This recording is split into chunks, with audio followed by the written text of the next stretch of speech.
Meeting of Community Board 5. I'm the chair, Vikki Barbero. Welcome. I just want to make sure, is Julie Menon here? Not yet. Okay. We'll start tonight with hearing from our representatives of our electeds or our electeds for 2 minutes each. Please come up 3 at a time, and then we'll enter our public session. Thank you.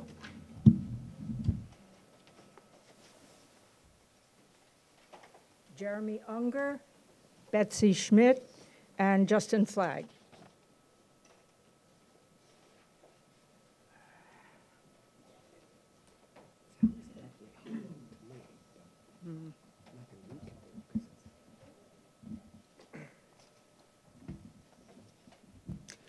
Hey everybody, Jeremy Unger from Councilwoman Carlina Rivera's office with a few updates. First off, I know that everyone probably has their own opinions about the 14th Street Transit Truck Priority Pilot Program, or the busway for short.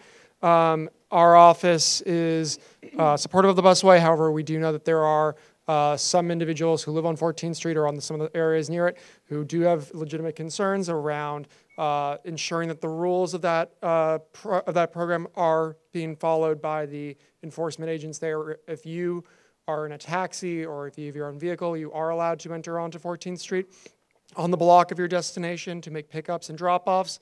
That is still allowed. We have heard reports of transit enforcement officers not allowing that. That should not be the case. We are in contact with DOT, NYPD, and the other agencies to make sure that is not happening any longer and that there's more clear signage in identifying the rules of that program. In other news, the Councilwoman just introduced a great piece of legislation I think a lot of people here will be happy to hear about, and that is a piece of legislation to cap after-hours construction, which is mostly concentrated in Community Board 5 and Community Board 6.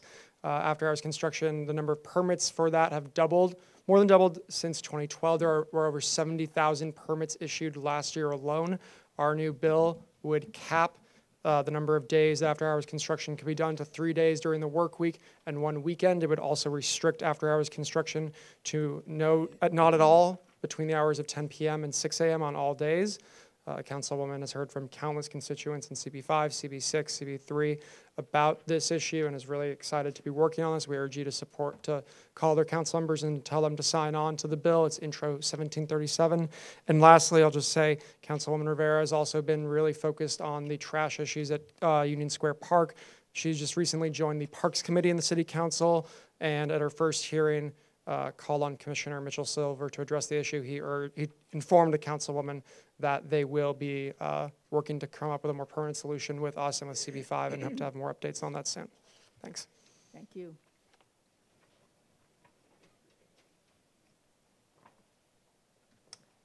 Hi, I'm Betsy Schmidt from Congresswoman Maloney's office. And just to give you a quick update, Congresswoman Maloney hit the ground running when she returned to DC last month. The Congresswoman has long been a champion for women, and she authored the Debbie Smith Act in 2004 and is now continuing to work hard to make sure it is reauthorized. The Debbie Smith Act is crucial for processing the backlog of more than 200,000 rape kits that are still untested. The Congresswoman has also been working on securing paid family leave for federal employees for nearly 20 years, and we are happy to say that it has passed the House as part of the NDAA. The federal government is the largest employer in the country, and it is shameful that we are behind the rest of the world in providing paid family leave. The House has also begun an official impeachment inquiry. You might have heard about that. Just a little bit on the news. Anyway, okay, something Congresswoman Maloney has been calling for since June. The Congresswoman saw the Mueller report as enough to call for impeachment and believes that the new information regarding Ukraine and other instances make the case even stronger. Congresswoman Maloney is committed to holding the Trump administration accountable for its unconstitutional actions. On Tuesday, Congresswoman Maloney hosted a roundtable meeting on the importance of reauthorizing the Terrorism Risk Insurance Act, known as TRIA, before it expires at the end of 2020. TRIA provides a government backstop for terrorism insurance to make sure it is both available and affordable at no cost whatsoever to taxpayers. Thank you. Thank you. Justin? Who? Oh, okay. No, I don't have it. Hi, I'm David Kruger from Senator Hoylman's office, filling in for my colleague Sam Vasquez, who's across town at CB6 this evening. Just a quick update for folks. A note on floating billboards. Just this week, Brad announced a new bill that he's sponsoring that would require, the company operating illegal digital billboards in the Hudson River finally threw in the towel and signed a legal settlement agreeing to stop floating their nuisance billboards. The federal court settlement reinforces the state law that says floating digital billboards are unsafe and ruin the peaceful enjoyment of the riverfront. So New Yorkers who do not want a floating version of Times Square in the Hudson, everyone can now say good riddance to that eyesore. A piece of news from this morning. We announced today that with the leadership of Governor Cuomo, the State Department of Transportation, and the city DOT, the speed limit will now be lowered from 35 to 30 miles per hour on a 5-mile stretch of Route 9A on the West Side Highway. Additional improvements will be made to pavement markings, traffic signals, and walk times. These enhancements will protect New Yorkers from harm and create a safer West Side Highway for pedestrians, cyclists, and neighbors. This week, Brad announced a new bill that he's sponsoring that would require all schools in the state to report data on vaccination rates for every school in New York. We continue to recover from the worst measles outbreak in 4 decades. Parents of kids who are immunocompromised, undergoing cancer treatment, or otherwise risk of vaccine-preventable illnesses have a right to know and make appropriate choices. On that note, please call our office to make an appointment for your flu shot. October 25th from 10 to 2. Thank you. Thank you. Justin, would you mind waiting 1 second? I'm sorry. We have a visit from the director of the New York City Census 2020, NYC Census 2020, Julie Menon, former colleague, because Julie was chair of Community Board 1. 7 years. Yes. Welcome, Julie. It's good to see you. Thanks. Great to see you. Thank you so much, Vicki. I really appreciate it. Again, I'm Julie Menon. I wear 2 hats in the city government. Do I have 2 minutes, or can I go? Okay, I can go longer. Thank you. I am both the census director and I'm also executive assistant corporation counsel at the city law department. So I really wanted to come tonight to talk about the importance of the census. It is not an overstatement to say that the most important issue that is affecting the city's future for the next 10 years is indeed going to be the census. And I say that because how we respond to the census affects how the federal government allocates over $650 billion nationwide for over 200 vital programs. Now, in 2010, the city's self-response rate to the census was 62%. 62%, that's right. CB5's rate was 62%. The national average is 76%. So what did that mean? It meant we lost out on funding for public education, public housing, Medicaid, Head Start, senior centers, transportation infrastructure. You could name almost any program that might matter to you, and I will tell you it does relate to the census. So that is why I started with not an overstatement to say it's the most important issue that's going to affect our funding for the next 10 years. It also, of course, affects congressional seats. We stand to lose up to 2 congressional seats statewide in an undercount. Now, we have been dealt probably the worst hand we could be dealt in New York City around the census, and I say that for 2 reasons. One, you probably read about the citizenship lawsuit. We at the City Law Department were a plaintiff on the lawsuit, along, of course, with the Attorney General's office and others. We won that lawsuit at the Supreme Court. However, the President has continued to tweet out that the citizenship question is indeed on the census. That's, of course, completely false. The challenge we have is the folks that we need to reach in New York City who need the help the most believe in large part that the citizenship question is still on the census. And that is why the city has allocated $40 million. It's a combination of administration and city council funds to combat this. What are we doing with the $40 million? We announced that we're disseminating $19 million to community organizations. The grant applications are due October 18th. For any of you that represent groups that are interested in applying, the application is really straightforward, very simple, does not take long to do. You can go to our website at nyc.gov/census and get information on it. The second thing we're doing is we're organizing. We are organizing around the census like we've never organized before. So Vikki and I were fellow community board chairs in 2010. I can tell you, as a community board chair during the last time there was a census, that no one from the city government or the state government ever came to our meetings and said, did you know if you don't take the 2 minutes to fill this form out, you will lose funding for your local public school? I guarantee you, if that message had been delivered to Community Board 1, we would have had a phenomenal response rate. Instead, the messaging has always been by the federal government, and it's always been, fill out the census, it's in the Constitution, it's your civic duty, it's the law, and no one paid any attention to it. So that is what we're aiming to change. We really need your help.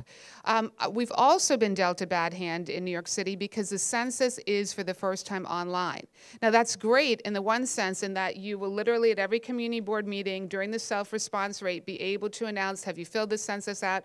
Go to this website, and in 2 minutes, it's 10 questions, you can fill it out. But I say it's a bad hand in that a third of New Yorkers lack access to broadband. So that is why we've given a grant to the 219 public library branches. Those are going to serve as pop-up centers with computers. We hope CB5 will agree to be a pop-up center, which just means that at every meeting you announce that you've got a computer available that people can come and fill the census form out. The other thing we're doing that I wanted to mention is organizing. We've divided the city into 245 neighborhoods. We're asking people to join their local neighborhood organizing committee. We're calling it a NOCCS, N-O-C-C-S. And it's just a way where we can train folks into how you respond to the census, how you can organize around the census. We give people resources. So if you're interested in volunteering, please go to our website and do so. There's much more I can say, but I know time is limited, so I think I'll end on that note. But I do want to make sure everyone knows the timeline. March 12th, the census begins. The federal government will send out that first mailing. Please fill it out when you first get that first mailing. If you don't, you will get 4 more mailings from the Federal Census Bureau. Again, you can fill the census out online, on your phone, on any computer. You can fill it out by telephone for the first time. There's a 1-800 number you'll be able to call, or the traditional mail-in form. If you don't fill it out by mid-May, the federal government will send someone to knock on your door. That is a failure in our belief. We do not want that to happen, and we don't want that to happen because most people will not answer the door, understandably, for a stranger. Legally, that federal door knocker is allowed to knock on the door. If you don't respond, they can knock on the neighbor's door. They can basically talk to anyone in the hallway, anyone in the elevator, and say, hey, do you know how many people live in apartment 3A? That person might say, I don't know, 3. And the door knocker writes down 3. And that is how 2 million children under the age of 5 were left out of the census nationwide in 2010. So please, fill out the census when it first comes to your door, when you first get it, and then no one will knock on your door, and the city will finally get the resources that are fairly ours. Thank you. Thank you, Julie. Thanks. On to the next one, right? Justin. Hello, I'm Justin Flagg from Senator Kruger's office. This week, Senator Kruger and Senator Hoylman hosted a forum on residential recycling to help people organize their buildings for reuse and recycling and composting. It was a really interesting night. I learned a lot, and this is my issue area, so there's definitely a lot of misinformation and confusion on this. If you missed it and you're interested, you can go on our website, kruger.nysenate.gov, and watch a full video of the event. On October 29th, we're holding a forum on co-ops and condos for people to learn about the role of the board, the role of the management, their shareholder rights, and some pending legislation having to do with reverse mortgages for co-op owners. You can call our office for more details, or you can RSVP by phone or on the link on the flyers in the back. And just a reminder that there is an election coming up on November 5th, which includes important questions about the city charter. And this year, because of a bill we passed in Albany, you can vote early between October 26th and November 3rd. New York City voters have a specific polling place that is your early voting polling place. You can find that at voteearlyny.org. You can go there, find your polling place, find out what hours it is open. That's between October 26th and November 3rd. And finally, if you're a constituent of Senator Krueger, please fill out our constituent survey, which is also on our website, krueger.nysenate.gov. And you can read some more in our community bulletin in the back. Thanks. Thank you. Okay, next three will be Luke Wolf, Kevin Jean-Baptiste, and Laurie from the Speaker's office.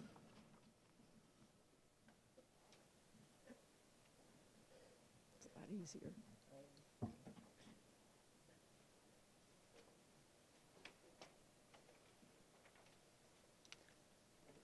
Hi, everybody. I'm Luke Wolf from Comptroller Scott Stringer's office. There's just one report that came out that I really want to highlight. It came about 2 weeks ago, and it was on vacant retail space citywide. So we did a comprehensive study of all retail citywide, and what we found was that over the past 10 years of data available, so from 2007 to 17, vacant square feet were doubled in vacancy, and the number of vacant storefronts was up 50%. We also did some neighborhood breakouts, and we looked at two that are in CB5. One is part of the East Midtown area, and we found that that had a 9% vacancy rate. And then we looked at kind of the Times Square area and also had a 9% vacancy rate, which was higher than the city average. We found 3 reasons for this. The first we dubbed the Amazon effect, which just in general, people are looking to online shopping for a lot more of their stuff. And that leads to a change in the type of retail stores that we need in the city, moving away from clothing and pure retail to more service-oriented space. Number 2 was high rents. And number 3 was city regulations that limit the ability of store owners to access and actually move into the vacant space. There are 3 solutions that we recommend out of our office. The first is tax incentives for owners that move into retail space in high vacancy areas. The second is a single point of contact from the city to help streamline that whole process so they don't rent a space, then it stays vacant for a long period of time. And the third is to incorporate retail space, and specifically vacancies, into retail planning going forward and neighborhood planning more broadly. Once again, this report found that vacancy rates are going up, vacant square feet is going up, and this is specifically affecting communities within CB5. So we just want to very much highlight for this, and I'm happy to answer questions or talk more about our report and the recommendations that come out of it after. Thank you. Kevin?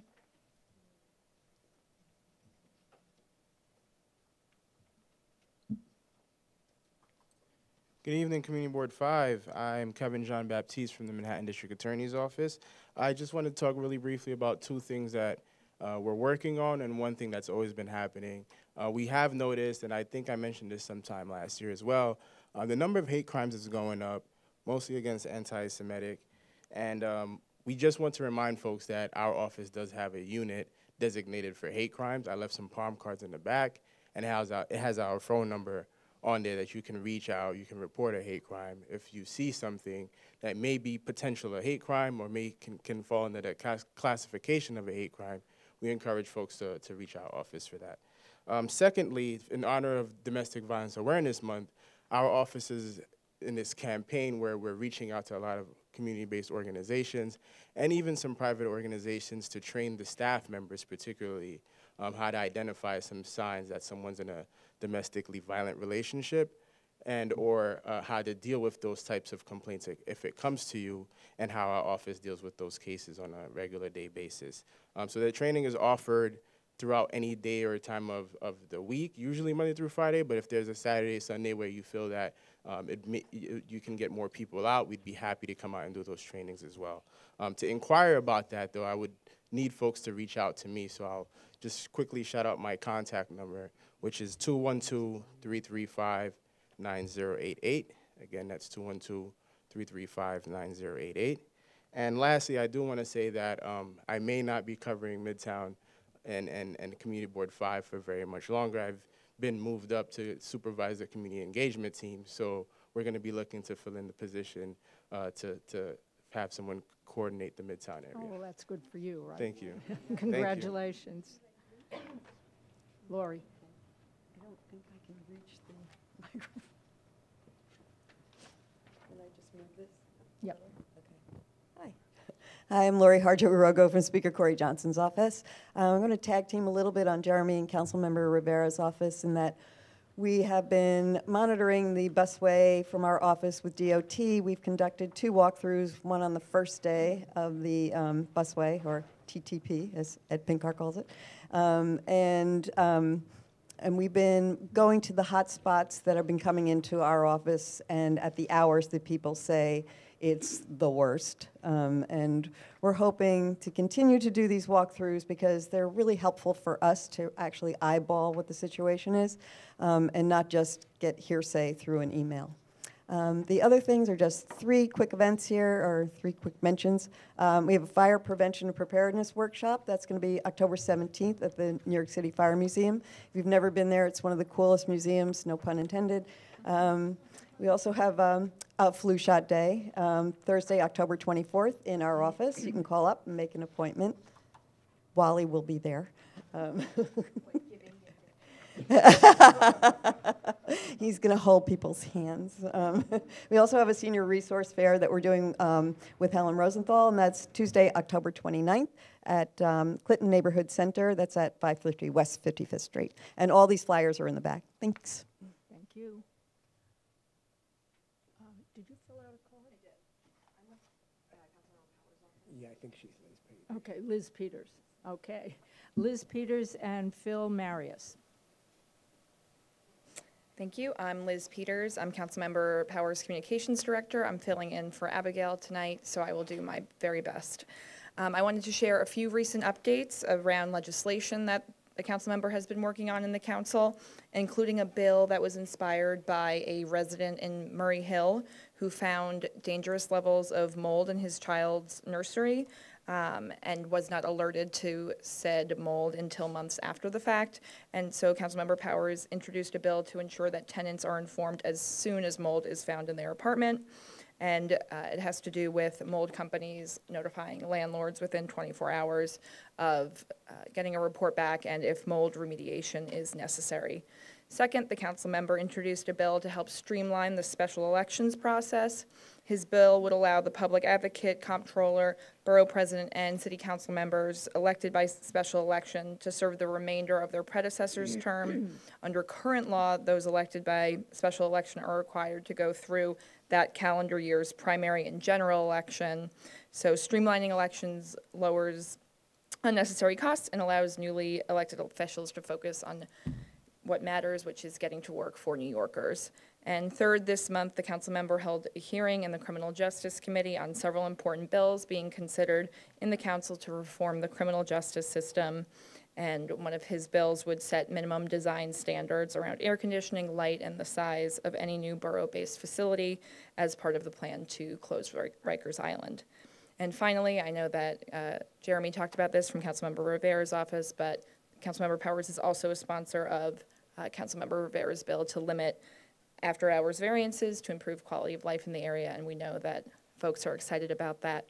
And lastly, tonight we're having a senior health fair up a little further uptown, so if you want to swing by after for a flu shot, and then in November we'll be hosting a volunteer day for constituents who are looking to get more involved with various organizations. So thank you. Thank you.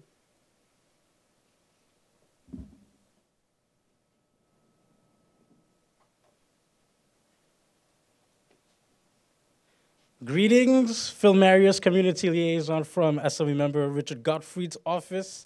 Some unfinished business in Albany. The Assembly Member is sponsoring a bill to decriminalize sex work in the state. Last month, he sat on a panel with other representatives to inform and take questions about the bill, and this bill would be the first in the country to decriminalize the sex trade. Regarding tuition-free CUNY and SUNY schools, the Assembly Member is also introducing a bill that would make institutions within the SUNY and the CUNY school system tuition-free, and this would be for students who agree to reside within the state 5 years from graduation.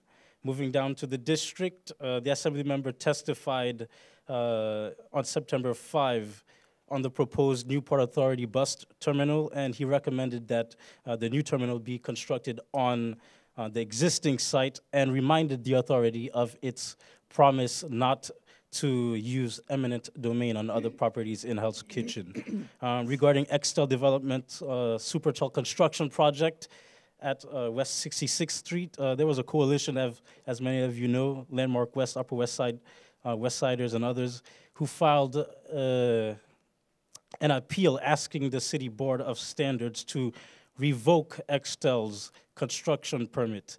And on September 10, the Assembly member testified in support of the appeal, which the board has agreed to hear on December 17. In terms of upcoming events, the Assembly member is hosting an info session on the new rent laws, and he has invited lawyers from the Legal Aid Society to come and present on these laws, but also on changes to the housing court procedures. And this will take place at 6:30 p.m., again, October 28th, at Hartley House, 413 West 46th Street between 9th and 10th. And there are other details, including our contact information in the newsletter that I've laid on the back. Thank you. Thank you. Okay, that concludes the reports from our electeds and their representatives. We move into the public session. Please come up again, 3 at a time. Steve Pittman, Ann Landau, and Alan Nadler.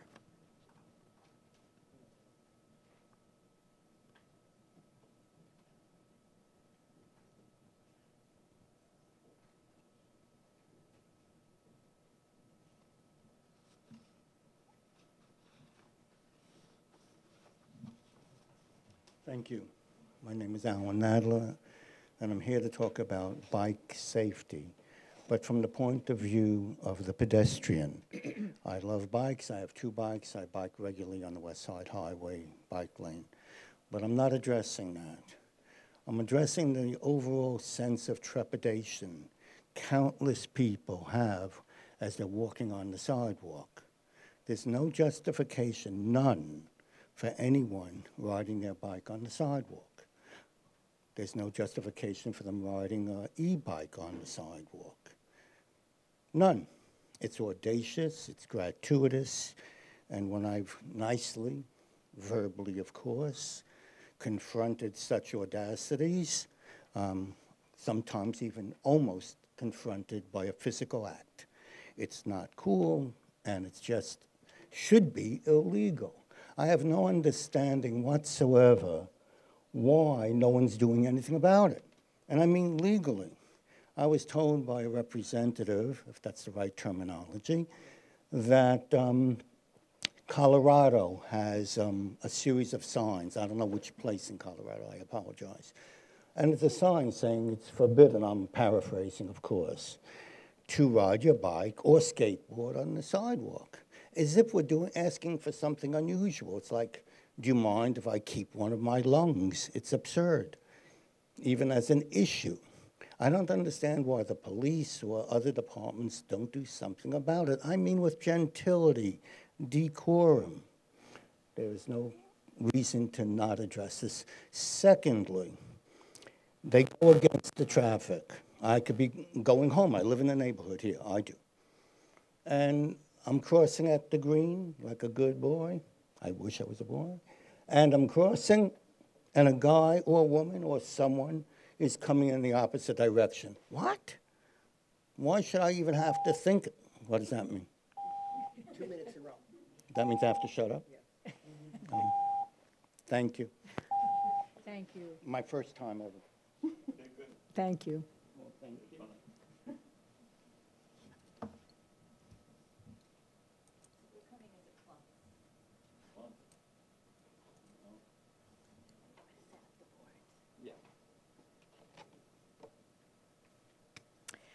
Hi, well, as many board members know, my name is Lisa Wager, and I'm the Director of Government Community Relations at FIT, and we're here tonight to talk about our new academic building designed by Shop Architects, which we originally presented to the board in 2009. And at that time, the project got unanimous approval in both the committee and at the full board. So because FIT, a public SUNY college, as I mention every month, is on city-owned land, any changes that are made to the exterior, from windows to vents on the roof to a new building, have to go before the Public Design Commission, and as you know, that involves coming before the community board. So as a little bit of background, as a SUNY college, a community college, our capital projects are funded 50-50 by the city and the state, and it took quite a while to get that lined up, hence 2019. And then we went to bid.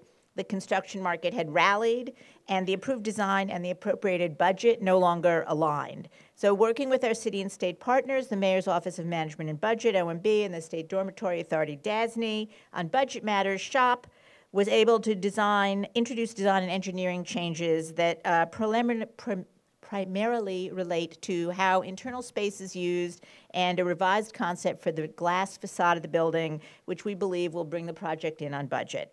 Here are some of the things that remain unchanged. The building continues to be 10 stories tall, and it continues to be entirely slotted within the footprint of the campus. And our neighbors remain eager for this project to transform this somewhat barren portion of 28th Street, replacing a 200-foot windowless brick wall with a beautiful glass facade building animating the street and bringing FIT's trademark creativity to the streetscape. The revised plan retains the building's design, and we hope will enable us to break ground this summer. And I'm now going to hand you over to SHOP Project Director Stephen Pittman, and we will show some boards. Thank you. Thank you, everyone. And I will be taking Ann's time as well, just so you know.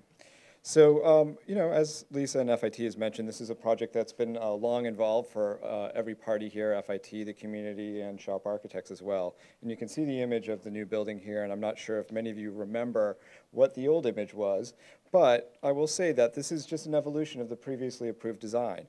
You know, there are slight modifications. Things have changed over the years for FIT, and the economy and the bidding market has changed as well. So it's had to address those items. The height, the massing, the scale, and the general material qualities remain unchanged with the new design. The goal of the designers and FIT is to respect the context of the building site. This is built as an addition, and what we wanted is to create a building that was a modern interpretation of the Feldman Center that was that is being put in front of on the 28th Street.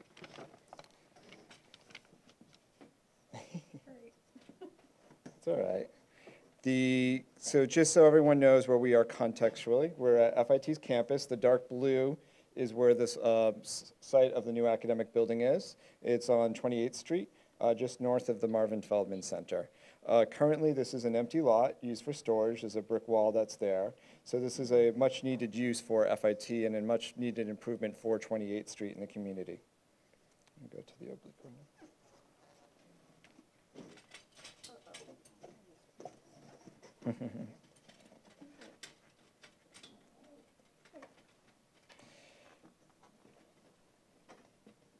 Only two more views to go over.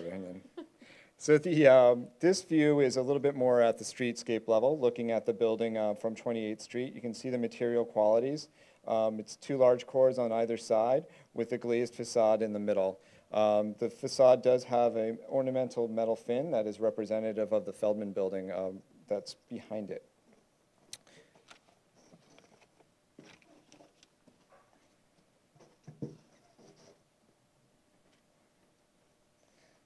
Great. And final image here takes you a little bit closer to the building. So we're on 28th Street on the north side looking into the entry point. I will mention this building does have an entry, but the main entry for FIT still remains on 27th Street through the Feldman building. The entry does have a loggia. It's overlooking some new program that FIT's included in this latest iteration, which is a high-tech meeting space for about 140 people that can, for meetings and other types of school events to be held. Further down the edge of this as well, there's also a visibility down into a cellar-level knitting and weaving space, which was part of the original design concept and has remained here. And that's it. That's all I have. And we should mention it got a unanimous endorsement vote in the Land Use and Housing and Zoning Committee of the current board. Okay. Thank you, everyone. Thank you. Is our borough president here? Yep. Yes, she is. Borough President Gail Brewer. Welcome.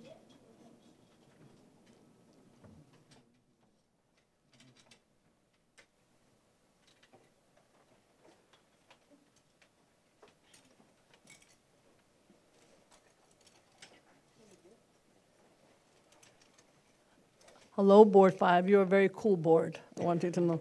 You don't give us trouble like the other boards.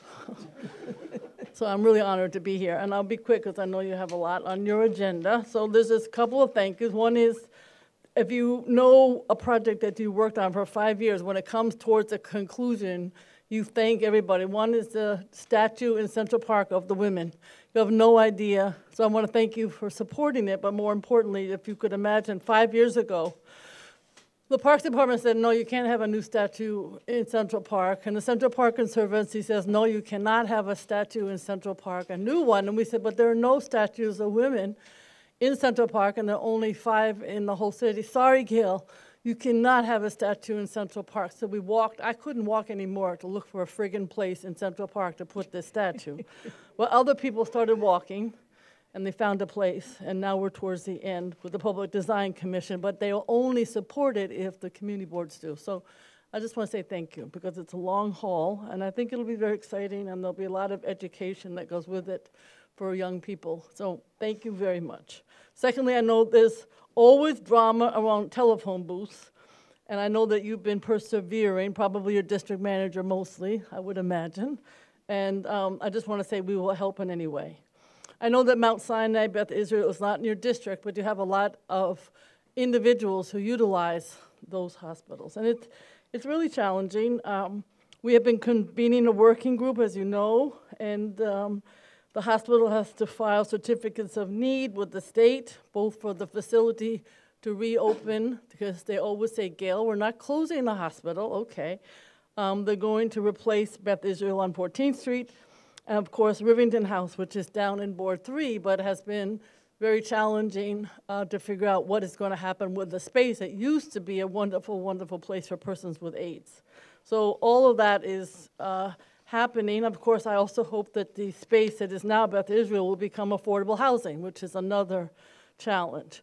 But on October 16th, on Wednesday, as you may know, at 6:30, Mount Sinai is holding a public hearing at Baruch at 17 Lexington Avenue to update the developments on 14th Street and 2nd Avenue. We need to ask questions. I have to be honest with you, it is hard to get specific questions asked. Everything from, will the ER room be big enough? They talk about a much smaller number of beds. I have no idea if that's the right number. It doesn't feel like it, but you may have other ideas. What about the transportation network between the facilities? We all know Mount Sinai is huge now, and they often say, well, we don't need to do it on 14th Street. We'll just take people to 100th Street. We'll take people to what I call Roosevelt. We'll take people to St. Luke's. I don't know if that's right or wrong. We have to make sure that the Rivington House includes the kind of behavioral health and other support that the Lower East Side needs. The elected officials are also going to have 2 public hearings, one to focus on 14th Street and one on Rivington, with dates to be decided. I think you all know that when St. Vincent's closed, we were told, oh, no problem, everybody can go to Beth Israel. And people are really concerned. So I think this does impact all of you. Just in terms of events, every year we have a senior event. They're extremely well attended. Last year, it was on the arts and seniors, and this year it's going to be on Manhattan Age Friendly. There's material in the back, Sunday, October 27th at noon at John Jay College. People should know about it. On October 29th from 6 to 8 at Hunter College at 904 Lexington Avenue, there's going to be a condo co-op forum. Again, materials in the back. I know you heard about the census. It's incredibly important, and I know you heard about all of the charter revision proposals. I'm just concerned about voting, as you know, that people turn out, but I'm also concerned because, to be honest with you, we know about the voting, we know about CCRB. I don't think we went far enough on the proposals regarding land use or on the budget, but it's what we got stuck with. So I recommend a vote yes, but I have to say we need a lot more support for down the line, much more really good insights into the budget so the community board knows what's in that budget, that $92 billion budget. But we weren't able to do it because the mayor's office, to be honest with you, was not supportive of units of appropriation or on pre-planning for the land use portion. But we got something out of it, and CCRB and the voting aspects are good. I just want to also mention that on the census, I know you heard about it, but it is an ongoing challenge. The other challenge we have, which is not a lot in Board 5, but certainly exists, is churches and synagogues are often the recipients from a developer saying, hi, guess what? I have lots of money. You don't have a big congregation. Can we tear you down or can we buy your air rights? You've already experienced that. So we have a task force that is meeting on a regular basis. Anybody from Board 5 is welcome to join us. If you know religious leaders who want to be involved, let us know. I think it's hard. What's the mission? The mission is to continue the congregation. For those preservationists, and there's a few nuts like me here at Board 5, we want to keep the building because it's a beautiful building. It's not landmark because it's not eligible, but it's a beautiful building. If we tear it down, we're going to have an ugly building, I think, although you may have the faith-based in the first floor. How do you keep the faith-based? How do you keep the congregation? How do you do all that? It's really hard. Board 10 in Harlem has the most churches. They have like hundreds of them, and they're all low numbers on their parishioners. So, and the synagogues less so, but I know synagogues that are also calling me saying, Gail, our mission is to exist. We don't need our beautiful building anymore. We'll get a lovely condo above. Can you also combine a building with affordable housing and still meet the needs of the mission? These are all questions. I can't give a religious facility capital money. You can't even suggest that that happen because it's illegal. So all of these questions are hard. I have one, when I was on the Upper West Side, one church, I got the basement to be a nonprofit. It's a feeding program, and that I was able to give after 5 years. It took me 5 years to get through Office of Management and Budget. We were able to get them capital money. There can, however, be no religious activities in that space. So there are some ways of doing this, and there are experts here who know more about air rights, who sometimes can do that, and there's a whole bunch of churches and synagogues meeting to try to figure out how they can expand, because they just love what you did and we did on East Midtown regarding air rights. So you can see it's complicated. So anyway, that's what the task force is about. You're welcome to join us. And then just finally, on the back, we're going to start our capital funding process for the budget that will start in July 2020. And obviously, if you know nonprofits, or you'll have your list as to the projects that you would like to see. And November 6th is the first meeting when we explain to people how to apply for money. Thank you, Board 5. You really are cool. Thank you. Thank you, Gail. We love you, too. I'm so glad she said that twice. Okay, we have one more. Stephen Klein.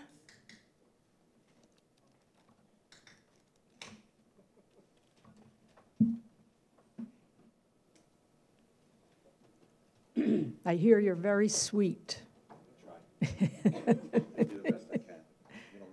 Oh, my goodness. Oh, my goodness. Hi. Good evening, everybody. My name is Steve Klein, and I'm an owner of Dough. Dough is a artisanal donut and coffee place on 14 West 19th Street. Over the last, I guess, 8 years, we've become an iconic brand in New York. People come from all over the world to stop at our open kitchen, and we've been written up in many magazines, and we're started in New York. We're a New York brand, and part of the reason I'm here is on our block we have a sign that says no standing from 11 p.m. to 6 a.m., which was put up, we found out, 25 years ago because there were clubs in the neighborhood and people didn't want cars to be parked there, but it's been there for 25 years. So we contacted Councilman Johnson's office, who helped us with the DOT, and both are working and have approved us depending on the board here, to take that sign down, because the neighborhood now is both residential and some commercial, but there are no clubs on the block. And it's the only block between 5th and 6th Avenue that has that sign. Now, our business, to give you an idea, is retail, and we do wholesale. We do all the Whole Foods in the New York area. We do probably about 100 coffee shops, mostly in Brooklyn, Manhattan, and Queens. And we make our donuts fresh, and people come from all over, so we actually work 24 hours almost, 3 different shifts. I brought some donuts here for people to try, but I never anticipated so many people. So I have, I have a sampling. We love our business. We love New York. You know, we started this from scratch, and we need a little help with that sign because we get a lot of tickets lately where they give us tickets 10 minutes before the sign, which almost makes no sense, and they're waiting for our truck. So we could use everybody's help, and I appreciate it. Thank you. You're welcome. Thank you for the donuts. We have donuts and little donuts. Okay, So everybody can taste it. wonderful, thank you. Thank you. You're welcome. Okay, that concludes the public session.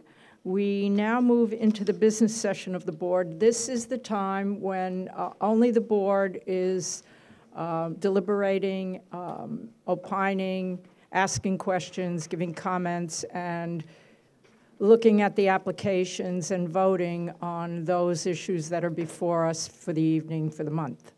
So starting the business session, I would like to start with the adoption of the September minutes. May I have a motion?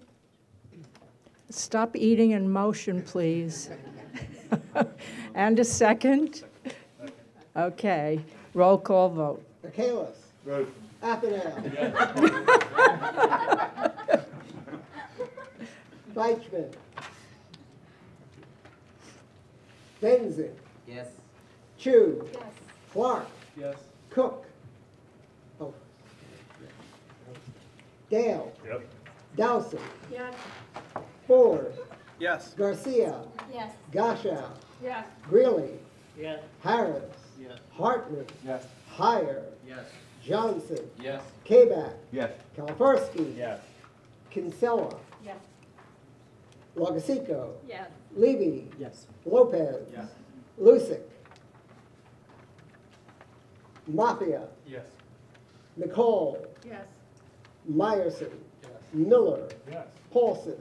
Yes. Raybarn. Yes. Sandler. Shapiro. Yes. Slutskin. Yes. Webb. Yes. Weintraub. Yes. Whalen. Yes. Yang. Yes. Okay, the motion passes, and I'd like to, at this point, remind you all that last month, I reported that we had 2 openings for the officers of the board. The first was treasurer, due to Renee Cafaro stepping down from the board, unfortunately, and assistant secretary. And we had nominations from the floor for Aaron Ford as treasurer and Julie Cho as assistant secretary. So I'd like to have a roll call vote now. I'm bundling those 2 with a roll call vote to accept and approve the nominations for treasurer and assistant secretary. Michaelis. Yes. Athenal. Yes. Weichman. Benzin. Yes. Chu. Yes. Clark. Yes. Cook. Oh, shoot. Sorry. Dale. Yes.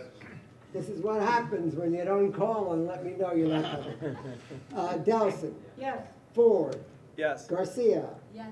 Gashow. Yes. Greeley. Yes. Harris. Yes. Hartman. Yes. Heyer. Yes. Johnson. Yes. Kabak. Yes. Kalifersky. Yes. Kinsella. Yes. Logosico. Yes. Levy. Yes. Lopez. Yes. Lusick. Mafia. Yes. Nicole. Yes. Meyerson. Yes. Miller. Yes. Paulson. Yes. Raybarn. Yes. Shapiro. Yes. Slutskin. Yes. Webb. Yes. Weintraub. Yes. Whalen. Yes. Yang. Yes. Okay, it passes, and congratulations to Aaron and Julie, and welcome aboard. the officers. Before moving into the committee reports, I would just like to mention that last month's retreat and orientation was quite successful, I believe. And we had, I think we had all but maybe 7 or 8 people attend. And 2 or 3 of those people have mentioned to me that they would like information on what was covered. And I would be happy to have a small get-together for any of you who might have missed that or would like to hear it again, because it was so interesting, the whole issue of consensus in particular. So please let me know, those of you who might be interested in another shortened version at the board office. I'd be happy to go over it with you collectively or individually if that's not possible. So just let me know. Thank you, and we'll move on to committee reports, starting with Transportation and Environment. EJ. So T&E has 1 resolution tonight. I'd like to have it deemed read. So deemed. As you heard earlier, the application is Dough Doughnuts at 14 West 19th Street, who is requesting the removal of a no standing 11 p.m. to 6 a.m. sign on the south side of 19th Street between 5th and 6th Avenues. Again, according to DOT, the no standing signs were installed over 25 years ago for the reason that the neighborhood was full of bars and clubs that operated late into the night. Currently, there are no bars or clubs on this particular block anymore, and the no standing regulation creates difficulty for businesses such as the applicant, who tend to operate as a retailer selling donuts during the day, but a wholesaler shipping to other locations in the city during the night, and delivery trucks are getting tickets early in the morning. Once removed, the no standing zone would revert to the standard 3-hour metered parking Monday through Friday, 8 a.m. to 7 p.m. The committee did diligence on this site. It's a quiet block that seems like it would not be affected by the removal of the sign. It would, in fact, introduce a new parking spot, which is always a nice little plus. Over two dozen other businesses in the neighborhood provided signatures indicating that they were aware of the request. No one from the neighborhood indicated opposition to this request to remove the no standing sign. The Department of Transportation was in favor of removing the sign. Speaker Corey Johnson's office is okay with removing the signs, and the committee voted unanimously to approve the request, 13-0-0-0. Okay. Does anyone have a conflict with this application? Are there any questions to the resolution? Are there any comments? Seeing none, we will take this to a vote.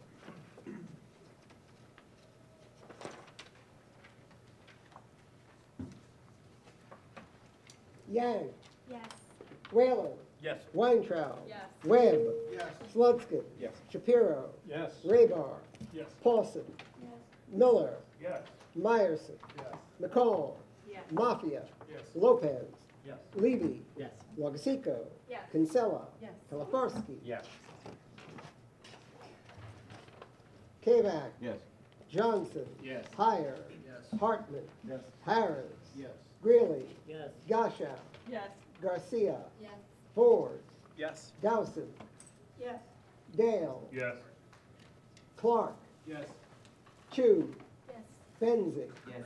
Beichman. Yes. Athenale. Yes. Akela. Yes. Okay, the resolution passes. We're on to joint parks and public spaces and landmarks. Thank you. So the joint committees have 3 resolutions. We'd like to have them deemed read, So deemed. and we'd like to bundle all 3. Okay. So the first one is a request from the Central Park Conservancy for a project to redevelop the Lasker Pool and Rink site at the Harlem Meer in Central Park. So some of you may be wondering, why are we looking at this? Because Harlem is obviously way north.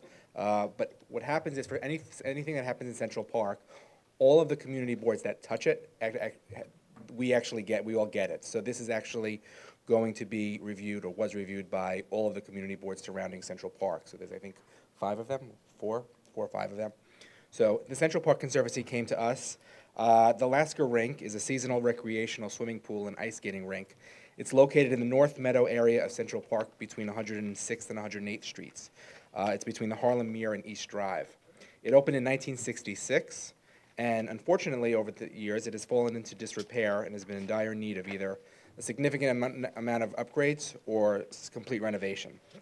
Central Park Conservancy has raised about over $150 million to renovate the rink and the surrounding areas of the Harlem Meer. Approximately $110 million of this amount has come from private contributions. The remainder has come from the city. The Central Park Conservancy has reported so far none of the private contributions have come from corporations. It's all been from individuals. $110 million of this amount, of the $150 million, is going to be used for the actual renovation. $40 million will be used for programming costs. As part of the renovation, the ice rink is going to be configured in more of an oval shape. You'll see that in the picture in your book. It'll be used for both ice skating, hockey tournaments, and other like events. The pool will have a slightly smaller capacity than the current pool, but CPC, the Conservancy, feels that given the current usage of the pool, the slightly smaller capacity will be sufficient, and that's going to be the oval as well. The renovated pool will be built on a lower elevation than the current one, which is going to allow for better access and sight lines. A boardwalk would be built around the facility and would be open year-round, with the ability to have ice skating during the winter months on the boardwalk. The concession areas will be open to the public during the months when the pool is not used. When the pool is used, it will only be open to the users of the pool, but that's a requirement of this New York City Department of Health. There's a concessionaire currently there. That contract is going to be looked at from a competitive bidding process. It's not known whether the current concessionaire will be applying, but it's possible that he or she won't. The contract, it's unclear whether the contract will solely cover the pool and ice rink or also the surrounding areas. We asked, and the CPC noted that they do not expect to have any commercial events in the renovated rink.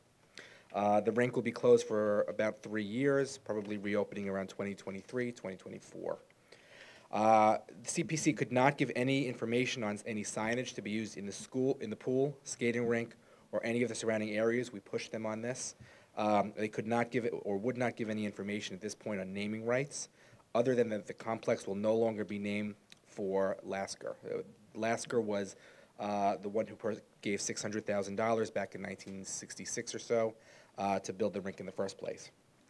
The renovated Lasker rink, or whatever it will be called, will have restrooms and changing rooms dedicated for those who identify as both men and identify as women, but there are only 3 spots dedicated for gender-neutral individuals, which concern the committee. There's a lot of, obviously, information that we don't know about the signage, about the concessionaire. They've agreed to come back in spring 2020 to provide an update on the progress and discuss any signage and any naming rights, as well as the concession contracts. They'll also address the issue of the gender-neutral space in the restrooms and changing rooms. The committees overall, we're actually fairly happy with the overall proposal. This is a landmark area, so the Landmarks Committee will discuss that. Layla will discuss that matter in a separate resolution.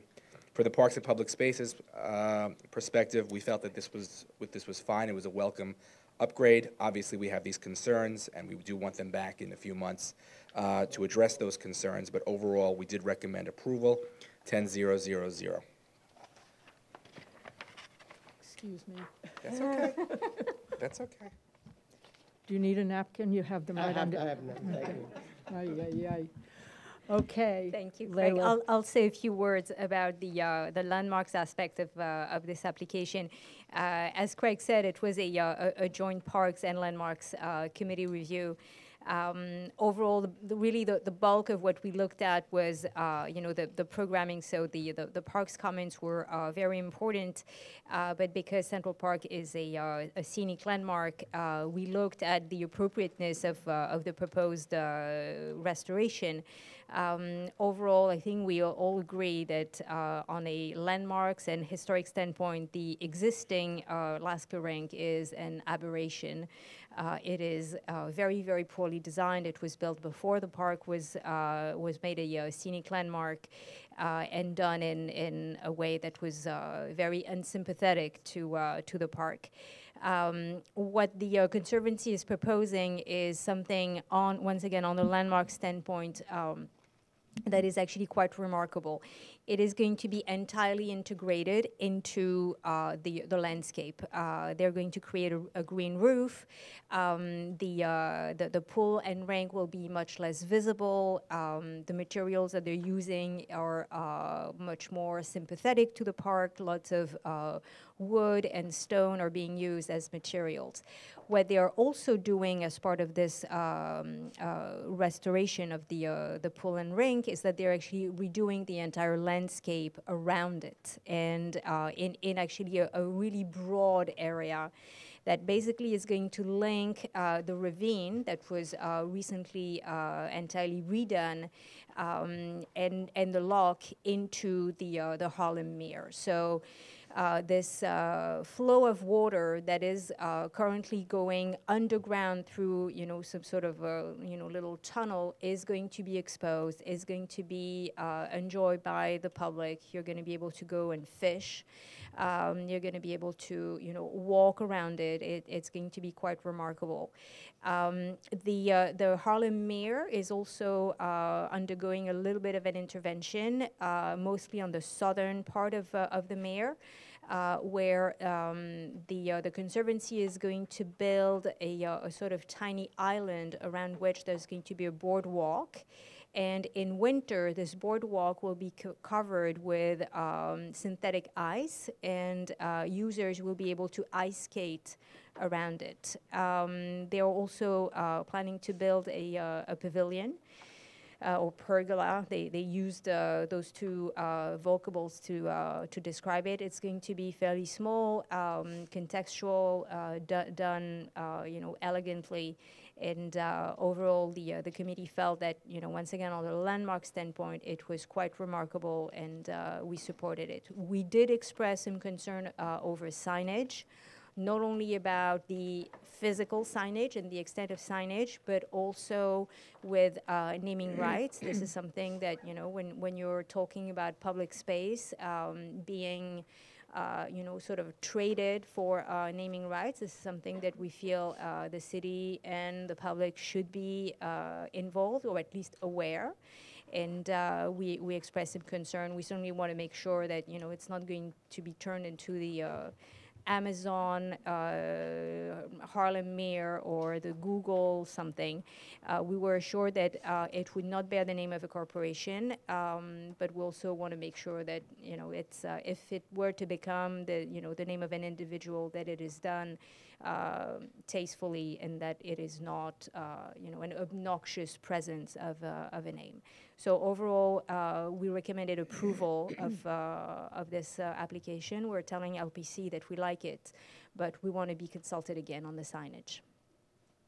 Great resolutions, they really are. Are there any conflicts? Does anyone have a conflict? Questions to the resolution? Yes. Do you know if they plan to keep the 2 sheets of ice? Like right now there's like 2 different sheets of ice, so that like 2 things can go on at the same time. Or is it going to be like one thing? It will be one area. As a result, it will be a regulation size hockey rink, which currently it is not. Any other questions? Any comments? Okay, we're going to vote. We're actually bundling. Oh, that's right, sorry. Okay. Hold on, let me just pull it up.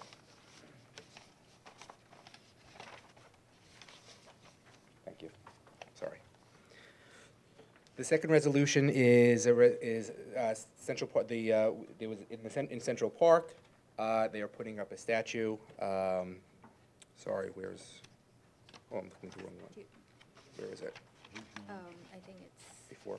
It's before. Okay. Yeah, it wasn't in the original one. No, it's Sorry. the next page. Okay, there we go. No. Bear with us. There you go. Okay, thank you. So there's a proposed monumental women's statue in Central Park featuring New Yorkers Elizabeth Cady Stanton, Susan B. Anthony, and Sojourner Truth. They will be putting this up mid-park on Literary Walk, which is from 66th to 72nd Streets. As they had mentioned earlier, this will be the first monument dedicated to women, the first one that's also coming up in Central Park in many years.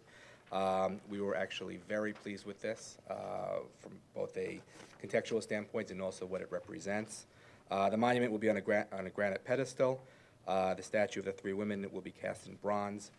It'll be unveiled on the Mall in Central Park in August 2020, which is the 100th anniversary of the ratification of the 19th Amendment, which gave women the right to vote.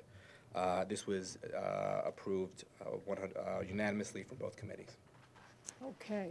Any conflicts with this application? Any questions to the resolution? Any comments? Yes. Yeah, I'd just like to say a couple of things. First, statutes like this are really long overdue. I just found it shocking when I learned the history of just how few statutes of this type are in New York City. And I'd just like to take this opportunity to encourage officials, but also everyday citizens, do whatever they can to make sure that more of these are erected around the city. And so the next question is why? And I think it's really important for us to appreciate that understanding our past is very important to understanding how our present has been shaped and why it is what it is currently. And I also think statutes of this nature also inspire people, especially young people, and especially young girls and young women to take that extra step and have that courage to make a difference in the world and in our future. Thank you, John. Any other comments? Todd? Yes, I totally agree with what he said, but I would also like to say it was shocking to me to hear that there were no statues that celebrated women's contribution to our country's history, and that there weren't that many new statues that were being cycled in.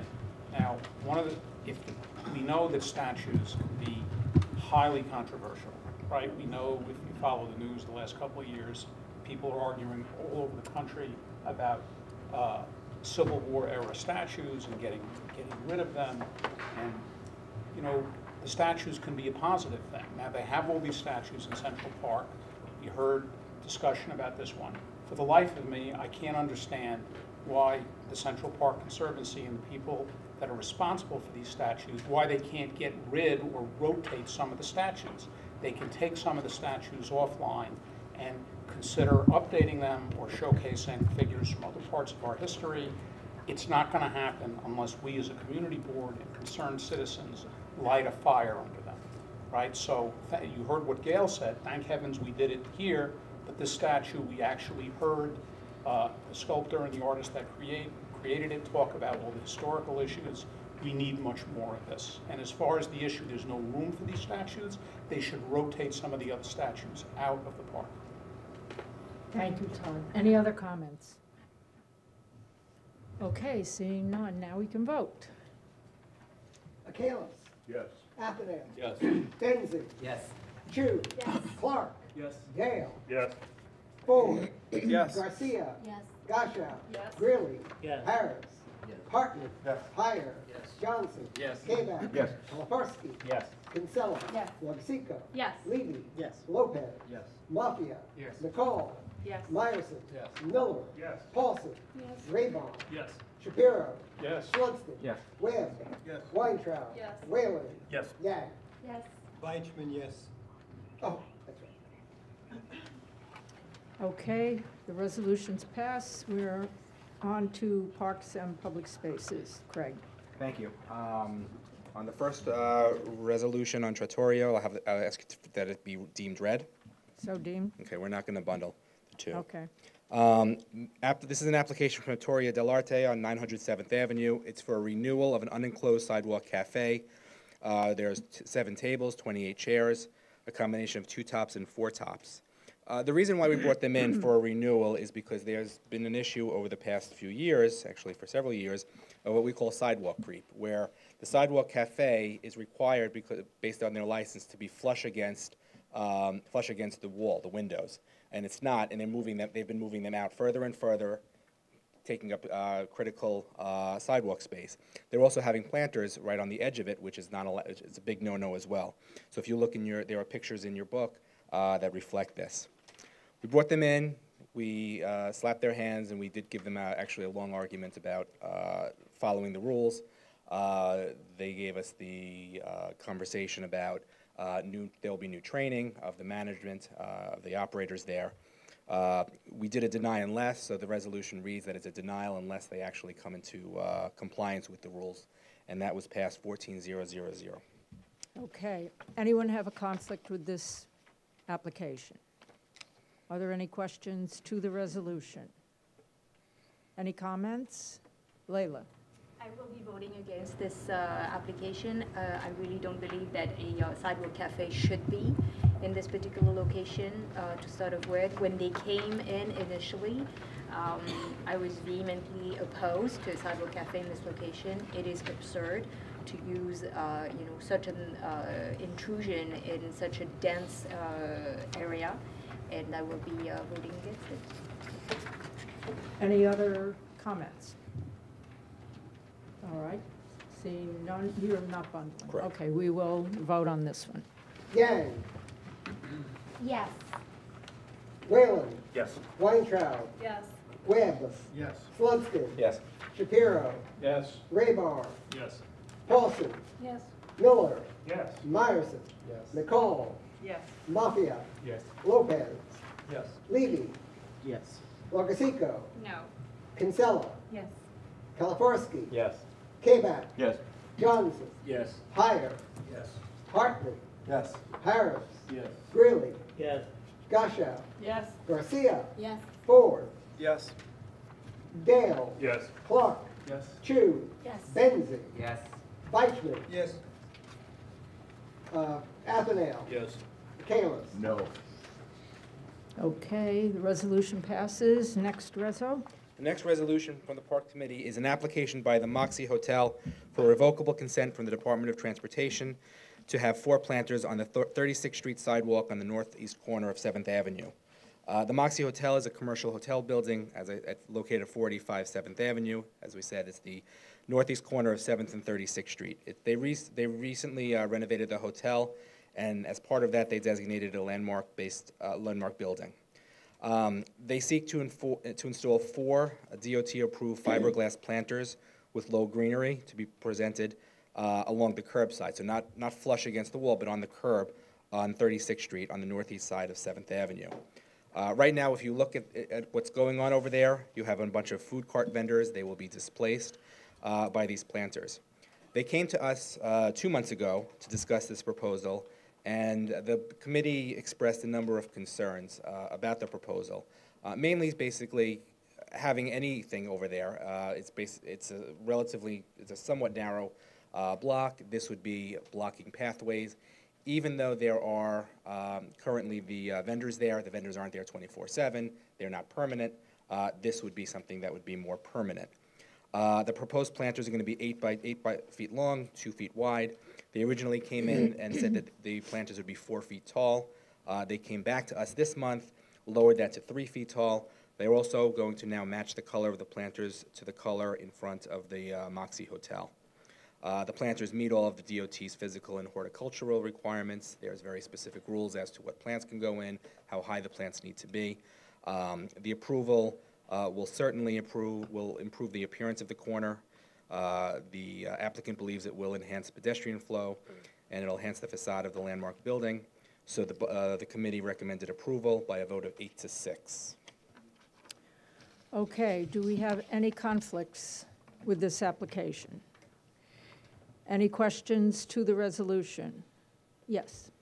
Is the hotel using these planters to get rid of the vendors? The hotel's response on that question was that they wanted to beautify the area, which I do believe. One of the effects of this is that the vendors will be displaced. You can figure that out yourself. You can decide for yourself what the answer is. Layla. Can you explain how a planter, which is an obtrusion, is going to improve pedestrian flow? or Sure.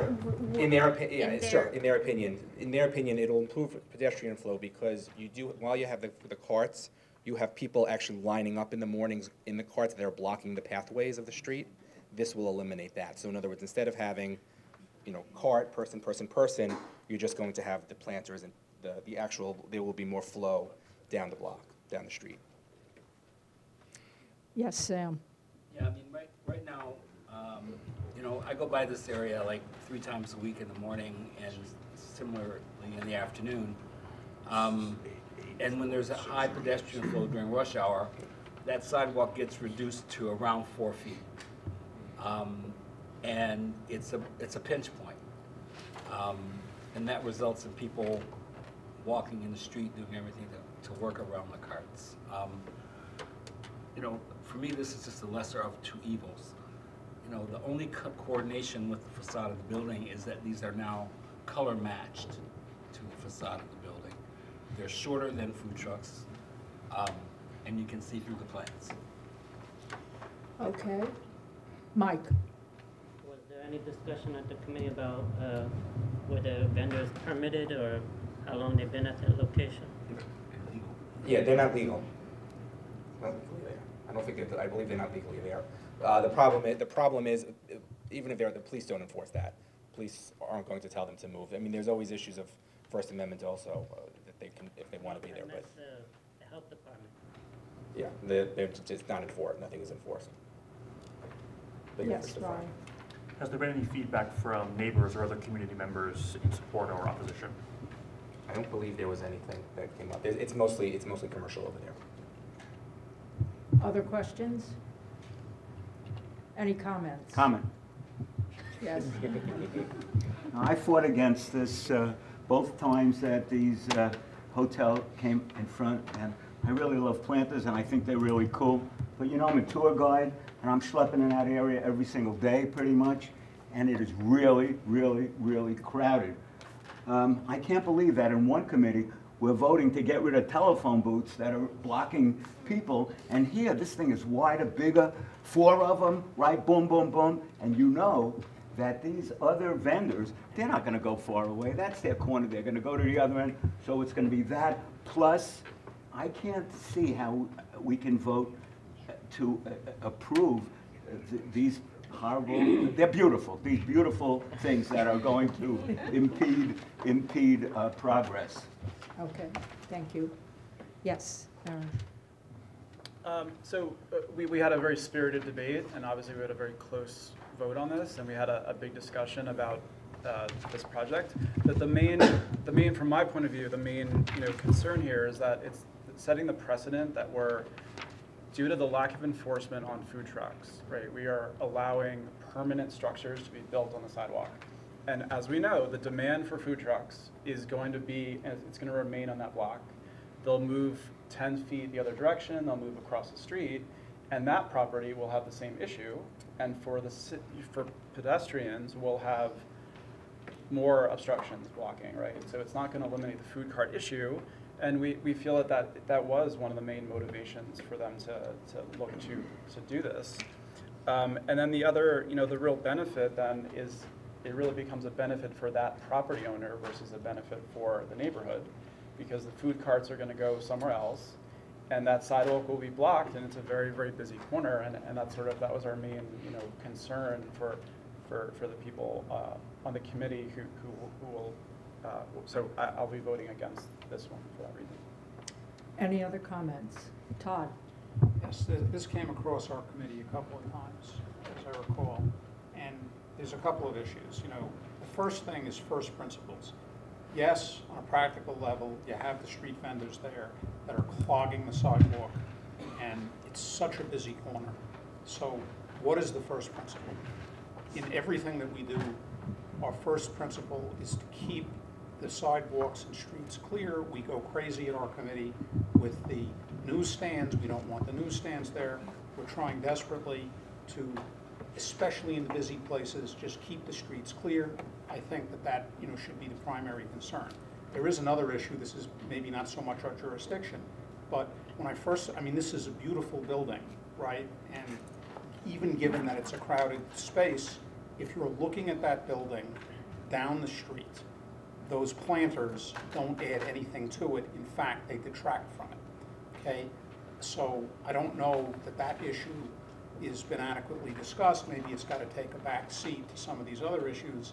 You know, clearly the issue of and the other thing which I would mention is one of the big reasons that they're doing this, both stated and unstated, I think, is they'd rather have the planters than the food carts. But if we're going to vote in this, I mean, the proper thing would be for the city or whoever's in the neighborhood to get those, you know, move themselves and get the food carts out of there, because again, it is a busy block. So the idea that we're just throwing up our hands and, you know, putting in these planters with all these other issues makes no sense to me. So therefore, I will vote no. David. I think sometimes the responsibility of the community board, when people come to us, and this applicant came twice, and they listened to them the first time they came, we had a bunch of suggestions for them concerning the planters. They went back, they came back with a much improved presentation. But we're talking about the community here. We're in an advisory board, and when people in the community have nowhere else to go, when they're not getting response from the politicians or the police or the other people, they come to the community board for help. And I'm going to vote yes for this, because this is a time for me when is this a positive thing for the community or not. And it's not a permanent thing, it's a revocable situation. They can remove the planters if they have to be. It's a revocable application. And this is just something that, to me, that will improve the community as a whole. The applicant moved the entrance from the building on Broadway around the corner to the side street where it is now. He wants people to know the flow of traffic. That's where the entrance is. It's a restoration of the original entrance in the building with the millions of dollars they spent restoring this beautiful building to its original situation. That's where the original entrance was, and now it's blocked off. The planters are only this wide, the food trucks are this wide. I just see this as something for the community, as a real positive bonus for the community, so I'm going to vote yes. Vikki, may I clarify something? Yes. Thank you. Just one point on the revocable, what that means, because everybody should understand that. This is not, when it says this is revocable, this is not like a sidewalk cafe where they come back in a few years to make sure it's okay and they have to reapply. This is revocable, meaning it's there until there's a problem, and then the city can revoke it. It's not that it comes back for a renewal or anything like that. We won't see this anytime soon, again, just to clarify that. Okay, thank you. Will. So I was going to second what David just said, but I guess this is maybe a question in regard to what Go ahead. just suggested. But if it's not coming back to us anytime soon, because presumably there's not an issue, right, then there's not an issue. But to the same point, if there is an issue, it will come back to us sooner than 2 years from now, such as would be the case. Like if we're dealing with a sidewalk cafe where we have to wait 2 years until there's a renewal that comes up. So I think it could work both ways. Also, I wanted to add to what David was saying, and just note that it's not just the planters themselves that are, like, you know, as wide as this piece of furniture with spaces between them, which are significantly narrower than the food truck, but there's also the height concern. One of the biggest issues I have in general with food trucks around the city is that they are very tall, and they're a block for pedestrians trying to navigate and see where they're going. This is such a busy corner, and food trucks, I know by regulation, have to stay a certain distance off the corner, but putting these planters in, you know, yeah, sure, maybe the food trucks will move further down the block, but they'll be away from the most congested area of the sidewalk, which is the corner, and further down in the middle of the street. So I'm going to support this. Okay. I'm Kevin, and I also voted to support this. One thing I wanted to note was, I know there were some comments about the food trucks will just move further down the block. I actually don't think that will be the case, and if it crossed the street, I think it's actually a different situation. They told us in the meeting, and Craig, please correct me if I'm wrong, that the street directly across is actually a wider sidewalk than their side, so that any impact the food carts would have by moving across the street would not be the same as what they're experiencing in a very, very narrow passageway. And right next to the hotel is a large parking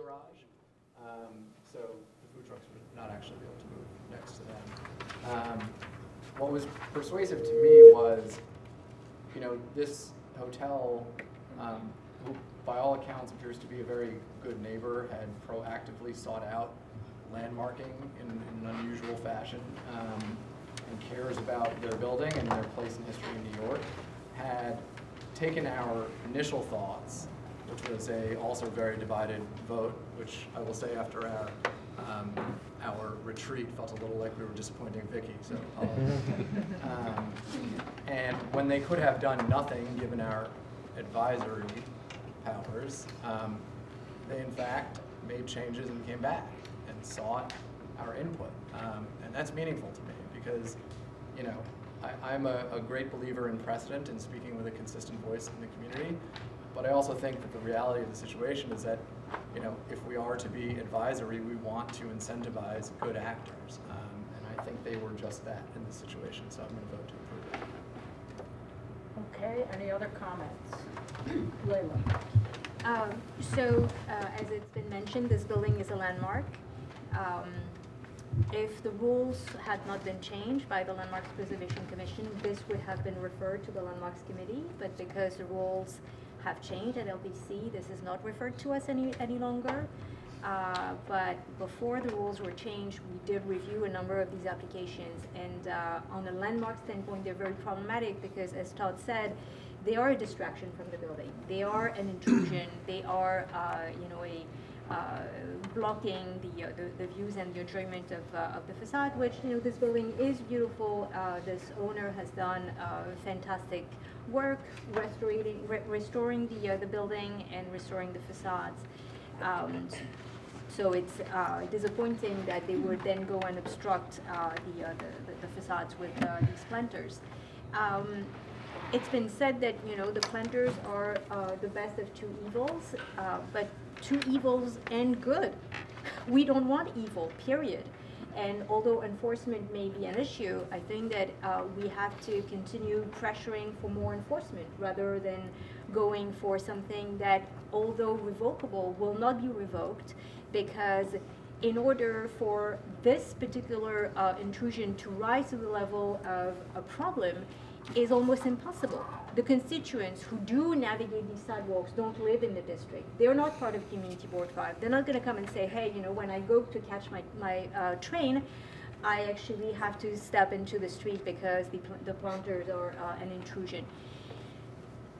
As much as we want to incentivize good operators, we also have to look at the precedent that we're setting. If indeed we consider that it's okay to deal with food vendors or obtrusions that we don't really like and can't enforce with putting another intrusion that we find to be a little lesser obnoxious, what is going to happen to our district? Whether it is on 57th Street, other parts of Midtown, this is not a good idea. This is not a good policy. So for these reasons, and also because, if it had come to the Landmarks Committee, I can confidently say that the committee would have turned it down on landmarks grounds. We should turn this down. Okay. All right, let's take this to a vote. Wally? Sure. Kalis? Yes. Athanael? No. Benzing? No. Oh, sorry, Weichman? Yes. Benzing was no. Yes, no. Chu? No. Clark? No. Dale? No. Dowson? Oh, shoot. Ford? No. Garcia? Yes. Gasha? No. Greeley? No. Harris? No. Harton? Yes. Heyer? Yes. Johnson? Yes. Kabak? No. Kaliforski? No. Kinsella? No. Lagosico? No. Levy? No. Lopez? No. Mafia? Yes. McCall? Yes. Meyerson? Yes. Miller? Yes. Paulson? No. Graybar? No. Shapiro? No. Slunskin? No. Webb? Yes. Weintraub? Yes. Whalen? Yes. Yang? No. Yes, it's 20 noes, and 13 yeses. The resolution fails. I would like to make a motion to deny this application for planters in front of the Moxie Okay, Hotel. is there a second? Second. Second. Okay. Everyone understand the motion failed, so now we need another resolution responding to the no votes. So, do you want to, it's, yes. Can I add something to the amendment? Can't we make some statement about the lack of enforcement, given the traffic on the corners being part of Yes, the reasoning? that's friendly, yes. I'll accept that. Friendly? Yes. I can accept that. Layla, do you Yes. want, do you want to add anything about what the resolution would say, like the reasons that you've given, is that what you're saying? Yeah, the sidewalk intrusion, the pedestrian conflict with pedestrian flow, noting the lack of enforcement, urging more stringent laws and enforcement, and sensitivity to being in front of a landmark building. Okay. And also if Go I ahead. may, also the artistic landmark element, right? I mean, really, by that crazy change in rules, our district has lost the opportunity to comment on the aesthetic. Right. Okay. Yes, Kevin. Evan. Evan, sorry. Apologies for not knowing the procedure, but to offer a friendly amendment, but we'll just say it. Say it again, I'm sorry. A friendly amendment, I think.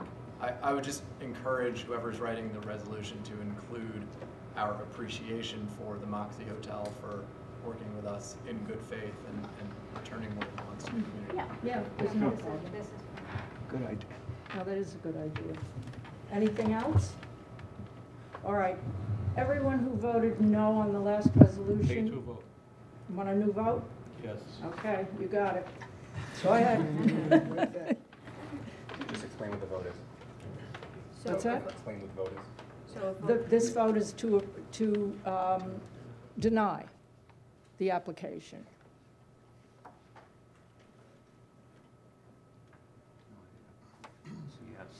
Okay. So vote a yes is to vote deny the means, application. right, a yes vote is denying. Okay. Yang, Yes. Whalen, Yes. Weintraub, Yes. Webb, Yes.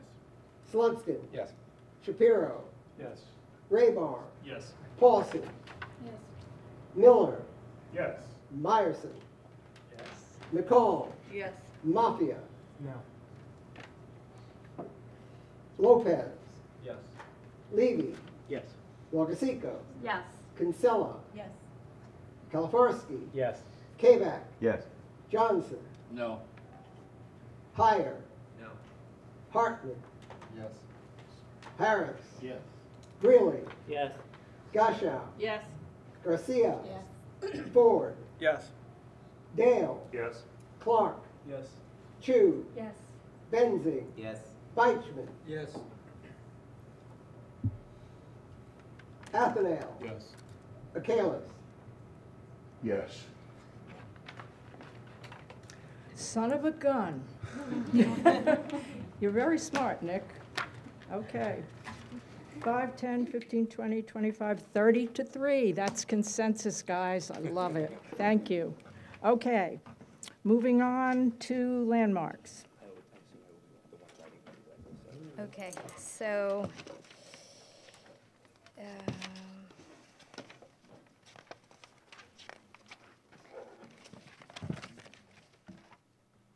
okay, so we're on page 12. We had two, no, wait, we had one. No, we had two resolutions for landmarks. We had one application, though. So this application is for 75 Rockefeller Plaza. This is the northernmost tower part of the Rockefeller complex. It is located on 51st and 52nd Street between 6th and 7th Avenues.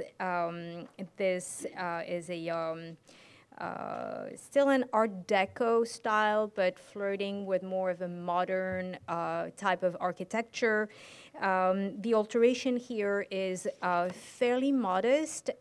This is actually an application that came to us, I want to say 3 years ago, with a broader sort of master plan.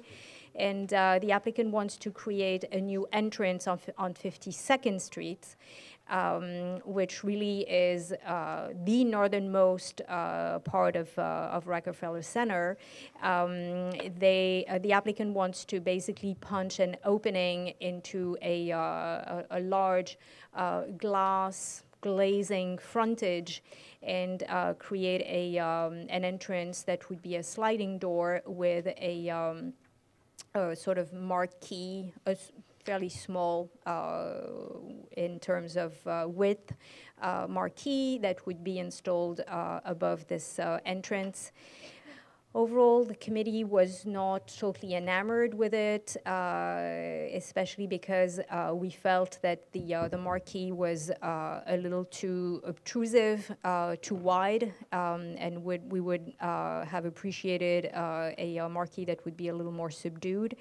It was also it is a backlit marquee, and we felt that the light coming down from this marquee was a little too harsh, but we felt that it was still contextual and voted to approve with recommendation of those two minor alterations, a little narrower marquee and a more subdued light. So it was an approval, and it was unanimous vote. Okay, any conflict with this application? Any questions to the resolution? Yes, Nancy. Is it on the proposed design, it looks like it's a fritted glass or an etched glass. Is that true? For the facade itself, or the marquee? The glass looks like it has a pattern in it. Yeah. So this pattern is actually behind the glass. It's a sort of like metal mesh work that is installed 18 inches behind, and as such is not under the purview of LPC.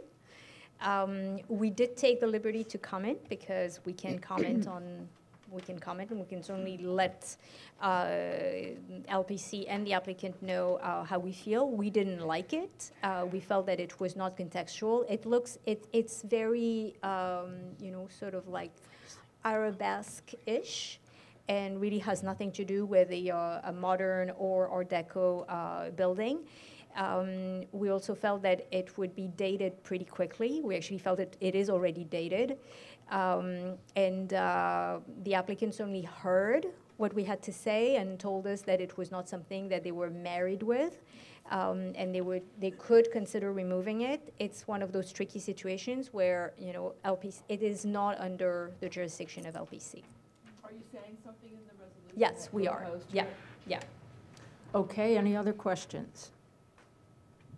Any comments? Nancy? I agree. It's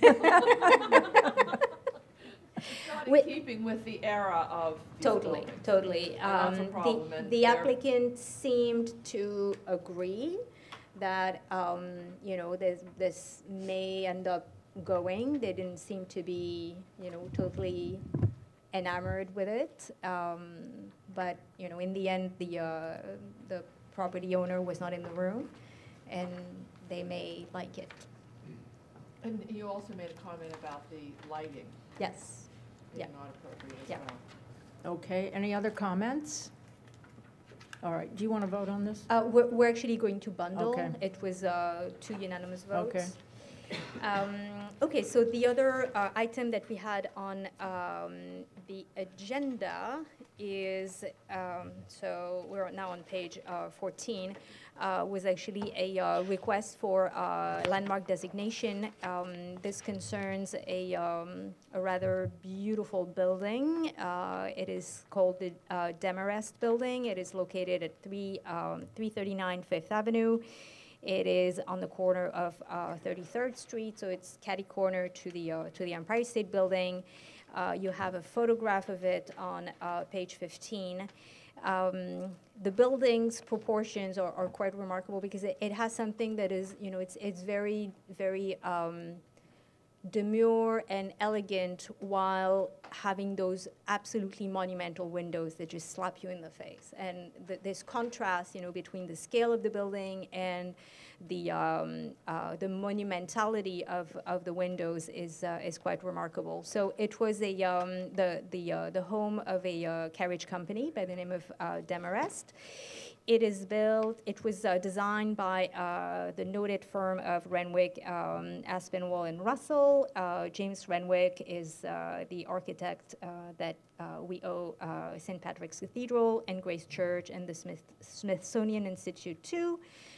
He also designed Carnegie Hall, which this building is reminiscent of. So this building was actually submitted for a request for evaluation to LPC, and LPC said, I don't know, because it lacks integrity. The windows were replaced.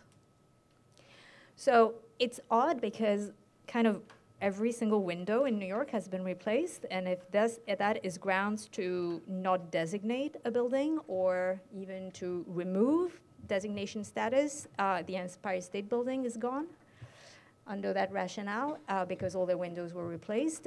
So there's a little bit of unwillingness to really consider the merits of the building because the windows indeed were replaced. Nobody is arguing that, but they were replaced in kind with other windows that look just exactly the same. The amount of fabric that was indeed removed is at the ground level, which is typical for pretty much any building, whether they're landmarked or not, and that's what we deal with quite often at the Landmarks Committee, is that, you know, they are, you know, putting no storefront infills, and usually once the building is landmarked, then they take their cues from the original building and they make the street better.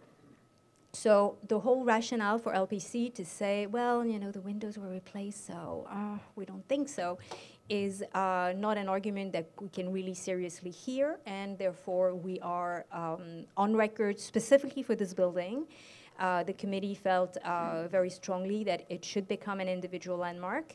Fun fact about this building, it is the first building where an electric elevator was ever installed in New York City, and therefore if it were not for this building's technical innovation, the Empire State Building would never have existed, because without an electric elevator, there would be no Empire State Building. So as those two are, you know, sort of like talking to each other across the street, we felt that it was a nice little connection that we could draw. But certainly the merits are, you know, about the quality of the architecture, the scale, the uniqueness, the integrity, because quite frankly, the rest of the building, meaning not the windows, but, you know, like not the glass, but all the masonry, the bricks, the stone carvings, the cornice, all of this is original. So for all these reasons, the committee felt strongly and passionately that it should be designated a landmark, and we're calling on to LPC to reconsider their initial consideration, and also to our elected officials to you know, help us with this plea. Just so you know, our council member Keith Powers is actually on record writing a very strong letter to LPC asking for the building to be designated, and our board president Gail Brewer is also in favor of designation. Great. Okay, any conflicts with this resolution? Any questions? Yes, July. I'm certainly not familiar with the rules, you know, surrounding landmarking a building, but I don't think the resolution mentions anything regarding what the ownership would like to do. Is there any indication? So the ownership has indicated that they may consider building a new building at that particular site, but our recommendation is really about the merits of the building. So this is something that we actually kind of tried not to react to a particular, you know, like threat, oh, the building is going to be demolished, or oh, you know, this owner thinks this way or that way. It is really important that we look at the merits of the building itself, rather than any other context, such as, the neighbors don't want to lose their view, or, the landmark rule and law should really be used based on the strong merits and kind of like nothing else. Any other questions? Any comments? Okay, we will vote. Michaelis. Yes. Atherdale. Weichman. Yes. Benzie. Yes. Chu. Yes. Clark. Yes. Dale. Yes. Ford. Yes. Garcia. Yes. Gashow. Yes. Greeley. Yes. Harris. Yes. Hartman. Yes. Heyer. Yes. Johnson. Yes. Kabak. Yes. Kaliforski. Yes. Kinsella. Yes. Logosico. Yes. Levy. Yes. Lopez. Yes. Mafia. Yes. McCall. Yes. Meyerson. Yes. Miller. Yes. Paulson. Yes. Raybar. Yes. Shapiro. Yes. Slutskin. Yes. Webb. Yes. Weintraub. Yes. Whalen. Yes. Yang. Yes. Okay, the resolution's passed. We're on to land use, housing, and zoning. Okay. Before we go to committee report, I want to let you know that the Land Use, Housing, and Zoning Committee is going to organize an orientation. And this orientation will be open to all members of the board. We really feel that the land use issues and zoning issues are so complex and technical and deep and convoluted and rooted in history and principles, but also rooted in numerous zoning texts that change and evolve, that and we deal with these issues, and they have such a profound impact on our built environment that we felt it was important to really open up as much as possible to all the members of the board. So you're all invited. We'll try to make it interesting. I don't want to say fun. I don't know that it's ever totally fun. I don't want to mislead you. But certainly, we'll try to make it interesting. And we really hope that all the members of the board, whether you've been on the board for a while or you're brand new, whether you sit on a committee that you feel has lots of connections to land use issues, or you feel are totally disconnected, I really hope that you will all join in. So please save the date. It will be on January 22nd, 2020. And it will probably be around 6 p.m. or 6:30, and the location is to be determined. I would encourage that. Just those of you who may not know the history of community boards, going back decades, the reason why community boards were formed was for land use. And it's the most, it's the longest reason why. Other things came along during the decades thus far. But land use is the reason why community boards came about, and it's really important. As you all know, the learning curve is huge. I'm on the board a long time, I'm still learning. So I would encourage all of you, if it's at all possible, to please attend. Thanks. Yeah, Lola. thank you. All right, so on to committee report. It's on page 16. The first application is by the Fashion Institute of Technology. You saw their presentation and their boards. They're proposing to build a new academic building on 28th Street between 7th and 8th Avenues. This came to us in 2009, and the board voted to approve the proposal. At the time they came, both for the design and for a BSA variance in order to construct that particular massing. The BSA variance has been granted. It's been renewed as many times as they had to. The massing of the building has not changed. And what has changed, as the applicant has mentioned a little bit earlier, is mostly the design. I want to point out to a couple of other areas that have changed that is important for the board to understand. The first one is that in the initial design, the building planned for a cellar and a subcellar level. and the subcellar level was for a little bit for mechanical, a little bit for some gym facilities, but also for classrooms. As part of the necessity to redesign to reduce cost, the subcellar level is gone. So the building square footage is now reduced by 15,000 square feet.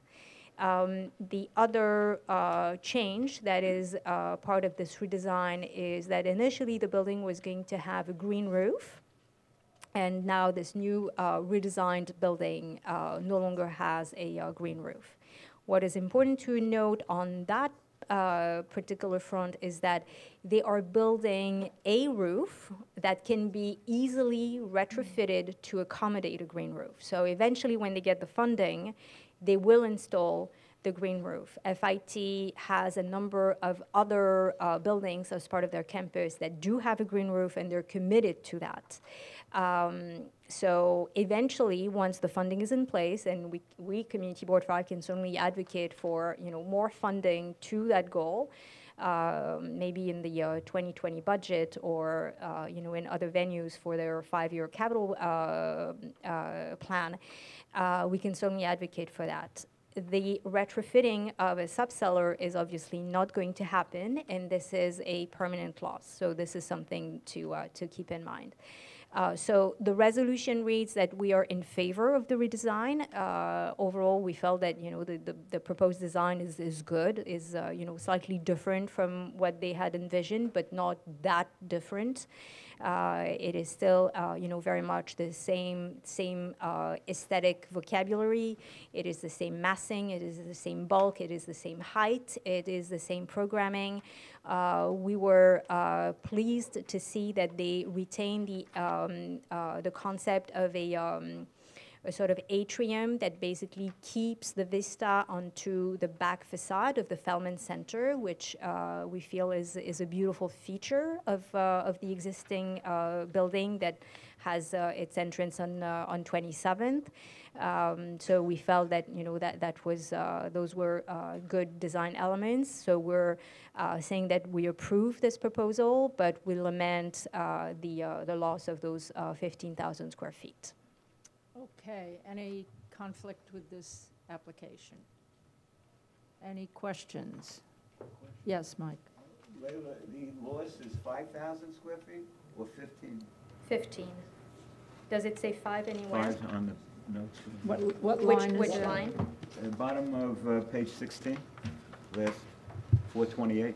Yeah, okay, it should read 15. Thank you, Mike. That's a good one.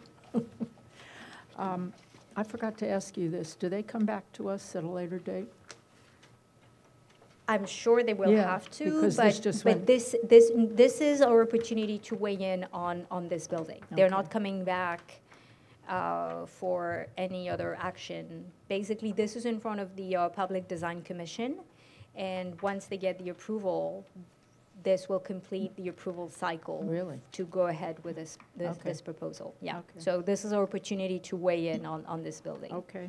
I'm sure they will have to come back for other zoning things, reasons, and possibly for signage or other things. But because it is on public land, pretty much any alteration they have to do to the building would have to come back to us. But weighing on this proposed design, this is our opportunity. Okay.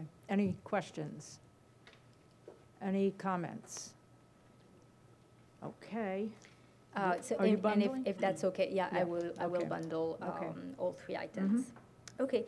The second application is an application by 515 7th Avenue Realty LP and SP Plus, and they're requesting a 10-year extension and modification to a variance granting the right to operate a commercial parking garage at said location, and it is in an M16 district. So M16 district means that it's a manufacturing district. M district stands for manufacturing. In a manufacturing district, you cannot construct a parking garage as of right. They needed to have a variance, and this variance was granted in 1949. which is a long, long time ago, and they were actually a little puzzled as to why we called them in. The reason we call them in is that in order for a variance to stand, we have to establish that the physical condition of the district has not changed. I think it's fair to say that the district has changed since 1949, and we felt it was, timely to revisit and make sure that, we are on top of these variances. We felt that although the condition has changed, the variance is still appropriate, and we felt that the variance was made even more appropriate because they are actually asking to reduce the number of parking spaces, meaning that the site is more compliant, is going to become more compliant than it was, and overall we voted to support the renewal of the variance. Okay, any conflict with this application? Any questions to the resolution? Any comments? Okay, seeing none, we are voting on these two resolutions. We have a third sorry. resolution, sorry. I'm in a hurry. I'm trying to get the leftover donuts. All right, very quickly. Last item is the review of Intro 1701, which is a bill that was introduced by City Council member Ben Kalos to amend the administrative code of the City of New York in relation to community notification requirements for transfer of development rights. So what that means is that if this bill were to be passed into law, any transfer of development rights, meaning that if a building has an excess of air rights, meaning that it is not built to its full capacity, and this particular building wants to sell these air rights to their neighbor or across the street if they can, basically they would have not only to record it as part of the deed of, attached to the property, but they would also have to positively and proactively notify the community board, the relevant city council member's office, the relevant borough president's office, as well as the speaker. So what does that do? That basically brings, certainly I can speak for community boards, it would bring very valuable information to community boards as to where air rights are being shifted. What has happened in the past is that, we have very often awakened to knowing that, building permits were pulled for towers that were, 1,000 feet, 1,300 feet, 1,800 feet, and in the case of what is known as the Central Park Tower, for example, the permit had been pulled for an 1,800-foot tall tower, and we knew nothing about it. And we were like, how can you build an 1,800-foot tower? And that's because air rights had been purchased by a developer and had been assembled over almost a decade in order to build this assemblage that would allow, almost as of right, the construction of a very, very tall structure.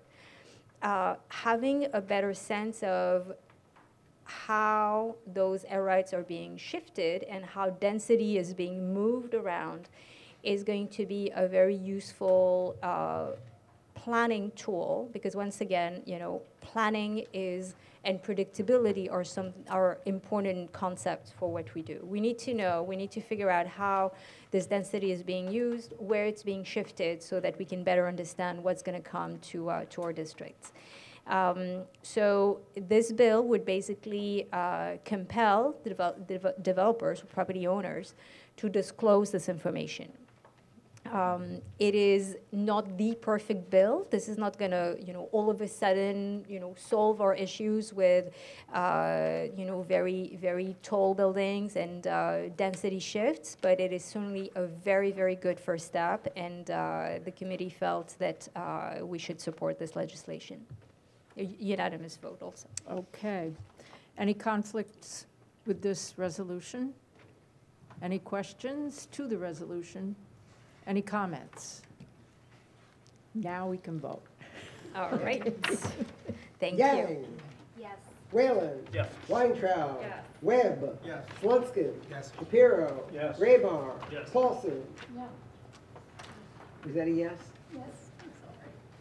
Miller. Yes. Myerson. Yes. Nicole. Yes. Mafia. Yes. Lopez. Yes.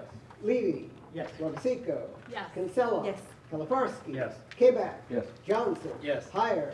Yes. Hartman. Yes. Harris. Yes. Greeley. Yes. Gasha. Yes. Garcia. Yes. Ford. Yes. Dale. Yes. Clark. Yes. Chu. Yes. Benzing. Yes. Weichman. Yes. Athenale. Yes. Akalis. Yes. Okay, the resos passed. We're on to budget. Bex. Bex had 3 matters and 2 resolutions. May I deem them read? Yes. And bundle? Yes. The first resolution on page 19 involves the removal of old phone booths. And what I mean by that is literally the old phone booths, the old handsets. We're not talking about links here or anything like that, the really old phone booths. There's been a citywide campaign to replace these phone booths with links, but it's sort of stalled at the minute. So we're asking that, quite apart from links, that do it just remove these phone booths. Many of them block pedestrian traffic. We talked about that. They're inoperable now. There's no handsets. We have disabled mouthpieces, no earpieces, and they really don't serve a purpose. We did have conversation in the committee about whether in a natural disaster they might work. Lots of them are inoperable now, so it's unlikely they're going to work during a natural disaster. And some of the committee members pointed out, even during Sandy, the ones that they thought were working didn't work then. We also talked about the advertising dollars that these booths provide, but ultimately we came to the position that they are often used for non-phone booth activities, and they're just not useful for what they were meant to, what they were created for, and they block the sidewalk. So there's 120, there's a list of 120 inoperable phone booths in our district. We have a prioritized list of the worst offenders, meaning the blockages and sort of nefarious attracting individuals around inoperable phone booths. So we're asking that these be removed. Okay. Does anyone have a conflict? Are there any questions? Any comments? Yes, Rachel.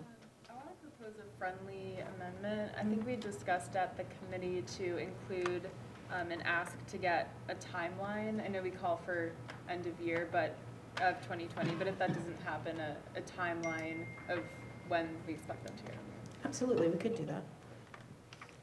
Any other questions? Any comments? Okay, next reso. Okay, at the very back of your packet, this is the budget. These are our budget requests for CB5 for 2020. Our top issues this year we found were congestion, homelessness, and personal safety as a perception that went along with homelessness, and of course sanitation. You're going to see that most of the budget issues have to do with these 3 issues, these 3 top issues. I do need to add something that's missing from your packet. It's number 40, and item number 40, because we do have 40 capital and 25 expenses. It's for the New York City Transit for the construction of a passageway stair to widen the position between the 7 and the 456 of 42nd Street. I want to just take a minute to thank Mike Greeley, who attended every single borough consultation involving all the agencies who meet to talk about their priorities and to get them aligned as we do these budget requests. One thing I'd ask you to remember when you read through them, we would love to have budget requests that get at enforcement. You know, we talked about inspectors with the food vans. The budget can't really do that. There's sort of very clear capital expenditures. So if you're thinking, you know, we didn't get at the enforcement, we really can't in this way. So that's basically it. It's all there. Okay. What was that 40 again? The 40 is the passageway on 42nd Street. You know, the 7, they have that new escalator, and it's we'd like it widened for the passengers coming down, the 456. Okay, does anyone have any conflicts? Questions regarding the budget? Comments? Yes. I just want to say thank you to Bex for this. This always kind of amazes me. Yeah, me what you all too. do, and so just as a member of the board, just Me thank you too. for this. I second that. Me too, I third it. Fabulous. And thank you, Mike. I appreciate it. I think Mike is on either 3 or 4 committees. It's, however he does it, he does it. Thank you, Mike. Okay, any other comments? All righty, we are voting on those 2 resolutions. Michaelis. Yes. Athenale. Yes. Weichman. Benzin. Yes. Chu. Yes. Clark. Yes. Dale. Yes. Ford. Yes. Garcia. Yes. Gashow. Yes. Greeley. Yes. Harris. Hartman. Yes. Heyer. Yes. Johnson. Yes. Kavak. Yes. Kaliforski. Yes. Kinsella. Yes. Rogasico. Yes. Levy. Yes. Lopez. Yes. Mafia. Yes. McCall. Yes. Meyerson. Miller. Yes. Paulson. Yes. Raybaugh. Yes. Shapiro. Yes. Slunskin. Yes. Webb. Yes. Weintraub. Yes. Whalen. Yes. Yang. Yes. Okay, did you want to say something? Yeah, I still have the report on the. Oh, okay, Right. right. Go ahead. So Bex has, we have a report, not a resolution, on a notification that we received from the Staccato Society, and they're opening a rehabilitation center for adolescents. It's on 140 West 57th Street.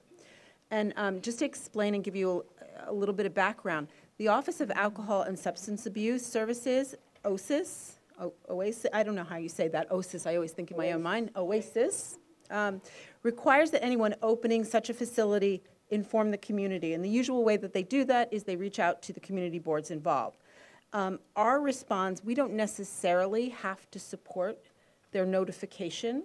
We can, if we want to, supply that, but we're only there to be notified. In this instance, the operator presented his vision for the facility, and the committee had a lot of questions, as did members of the public. There were concerns about, the building, the treatment model, the financial background, all types of insurance that would be accepted. And ultimately, Bex felt that there were a lot of questions remaining regarding this facility. So we recognized the notification, and we thanked them for coming before our committee, but we did not go as far as to support them via a resolution. One thing we were able to do after the fact was connect a neighborhood organization with the presenter and also with their next door neighbor, so that offline they can continue the conversation. But right now we just had a lot of questions, and we did invite them to come back if they had further information that they could share with us. Okay. PSQL report, Nick.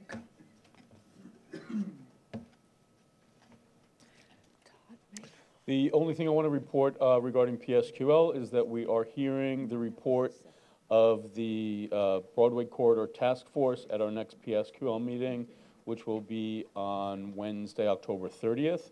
We certainly welcome anyone who would like to observe or participate in that discussion to attend the meeting, and we should be presenting the PSQL's resolution based on that report at the next full board meeting in November. Thank you. Okay, thank you. And I think that is it for this evening. Well, wait a minute, there's 3 more donuts. I get one of them. Okay, thanks, everybody. Meeting adjourned.